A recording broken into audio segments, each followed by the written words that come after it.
those of you releasing singles and not albums or EPs, I've gotten a lot of questions about whether you should be mastering those, and this will give you some guidance on that. I usually like to come to a project cold. I like to just kind of listen and try and have empathy for what the artist or the producer is trying to achieve, and just bring a fresh perspective to it. So I will do that first and then start comparing to other things.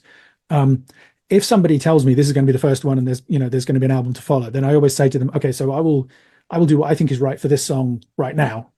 When we've heard the other songs that are in the project, maybe there might be some little tweaks that are needed. And sometimes there are, but they're usually quite minor.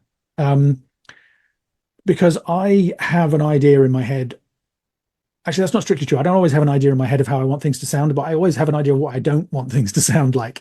So as soon as I start hearing something, it's like, oh, okay, I want to improve it this way, or I want to help that, or I want that's not quite working, but if we do this, it'll get better. And